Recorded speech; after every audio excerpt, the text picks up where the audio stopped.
नमस्कार बच्चों, एडोबिया point channel में आप सभी का स्वागत है। तो चलिए शुरू करते हैं आज की वर्कशीट। और आज की वर्कशीट है क्लास 7 के साइंस की वर्कशीट संख्या 31। तो बच्चों, वर्कशीट शुरू करने से पहले मैं बता दूं कि अगर आपने अभी तक चैनल को सब्सक्राइब नहीं किया है तो सबसे पहले चैनल को सब्सक्राइब कर लीजिए और उसके बाद बेल आइकन का बटन भी दबा लीजिए ताकि सारे वीडियो के नोटिफिकेशन आप तक पहुँचते रहें। तो चलिए देखते हैं कि आज की वर्कशीट में हमें क्या जानना और समझना है। आज की वर्कशीट है प्रकाश गोलीय दर्पणों से खेल। मतलब गोलीय दर्पण, जो दर्पण गोला होता है वो उससे कैसे कैसे प्रतिबिंब बनते हैं, इस चीज को हम लोग आज खेल खेल में समझने वाले हैं।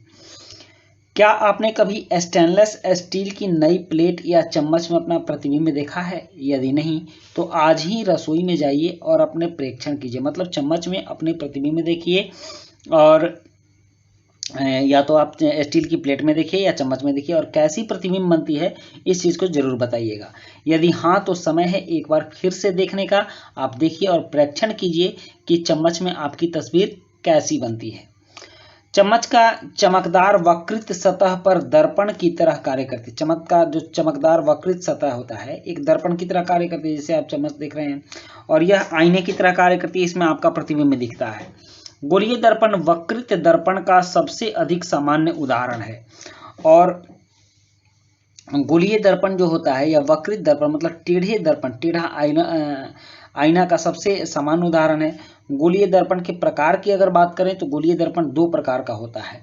यदि किसी गोलीय दर्पण का परावर्तक पृष्ठ अवतल मतलब चम्मच का भीतरी सतह इस तरह का, ये वाला जो भाग होगा, ये भीतरी सतह, तो यह अवतल दर्पण कहलाता है। और यदि परावर्तक पृष्ठ उत्तल होता है, चम्मच का बाहरी सतह जैसे कि ये वाला, यह चिकना है तो यहाँ बनेगा, ये वाला सतह हो गया, तो बाहरी सतह पृष्ठ होता है तो यह उत्तल दर्पण कहलाता है। तो जो भीतरी जो धंसा हुआ भाग होता है अवतल दर्पण, और जो उठा हुआ भाग होता है वह उत्तल दर्पण कहलाता है। इस चीज को आपने समझ लिया। यहाँ भी देखिए दिखाया गया है। अतः गोलीय दर्पण दो प्रकार का होता है, एक अवतल दर्पण इस तरह का होता है, और एक उत्तल दर्पण जो कि इस तरह का होता है। समझ गए? अब यहाँ है प्रतिबिंब। प्रतिबिंब कैसा बनता है उत्तल और अवतल दर्पण में? दर्पण से परावर्तन के कारण किसी वस्तु की जो छवि बनती है उसे उस वस्तु का प्रतिबिंब कहते हैं। दर्पण से परावर्तन के कारण, दर्पण से जो प्रकाश का परावर्तन होता है, प्रकाश का रिफ्लेक्शन होता है, प्रकाश लौट कर जाता है, उसके कारण किसी वस्तु की कैसी छवि बनती है तो उस वस्तु की उस छवि को प्रतिबिंब कहते हैं। और गोलीय दर्पण द्वारा प्रतिबिंब का निर्माण कैसा होता है?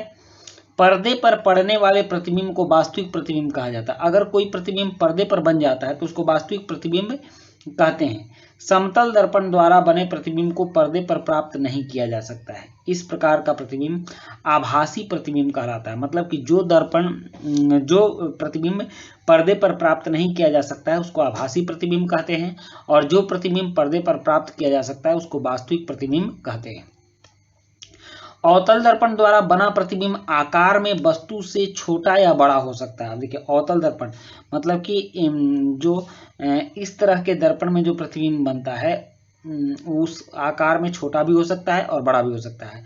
प्रतिबिंब वास्तविक भी हो सकता है अथवा आभासी भी हो सकता है। मतलब कि अवतल दर्पण में वास्तविक और आभासी दोनों तरह के प्रतिबिंब बनते हैं।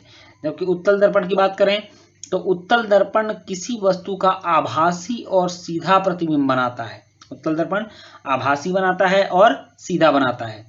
प्रतिबिंब का आकार वस्तु के आकार से हमेशा छोटा होता है, और उत्तल दर्पण जब भी प्रतिबिंब बनाता है तो वस्तु अगर इतनी बड़ी है तो उसका प्रतिबिंब छोटा होगा, इतना बड़ा होगा या इससे भी छोटा हो सकता है। उसके बाद है कि गोलीय दर्पणों का उपयोग कहाँ कहाँ होता है। तो सबसे पहले अवतल दर्पण की अगर आप बात करते हैं तो अवतल दर्पण का उपयोग दंत चिकित्सक, जो डेंटिस्ट होते हैं, दांतों की जो बीमारियां ठीक करते हैं, तो वैसे चिकित्सक दांतों का बड़ा प्रतिबिंब देखने के लिए करते हैं। पहला उपयोग हो गया। और दूसरा, टॉर्च, कारों और स्कूटरों का जो हेडलाइट होता है उसमें आप देखिएगा तो इस तरह का दर्पण लगा होता है। यहाँ बॉल जलता है और यहाँ से जो प्रकाश आता है सब सीधा हो जाता है, ठीक ना। तो इस प्रकाश को सीधा फेंकने के लिए अवतल दर्पण का उपयोग किया जाता है। तो हेडलाइट के परावर्तक पृष्ठ की आकृति भी अवतल होती है। और दूसरा होता है कि उत्तल दर्पण का उपयोग गाड़ियों के पार्श्व दर्पण मतलब साइड मिरर या पश्च दर्पण के रूप में होता है। और अब है जैसे उत्तल दर्पण का उपयोग आप यहाँ देख लीजिए, यहाँ देखिए गाड़ी के बगल में जो ये वाला जो मिरर लगा होता है यह उत्तल दर्पण का उपयोग हो गया। इससे पीछे की जो भी वस्तुएं या जो भी गाड़ियां हैं छोटे आकार में इसमें दिखती हैं। और यहाँ देखिए अवतल दर्पण में डॉक्टर क्या कर रहा है, अवतल दर्पण से दांत दिख रहा है तो दांत बड़ा होके दिखाई देता है। इस तरह से यहाँ अवतल दर्पण का प्रयोग दिखाया गया और यहाँ उत्तल दर्पण का प्रयोग दिखाया गया है। अब कुछ प्रश्न हैं। कह रहा है कि स्टेनलेस स्टील चम्मच का कौन सा पृष्ठ, पहला प्रश्न है कि अवतल दर्पण और उत्तल दर्पण की तरह कार्य करता है। तो यहाँ स्पष्ट लिखा हुआ है। प्रश्न 1 का उत्तर देखिए, ये प्रश्न 1 का उत्तर है।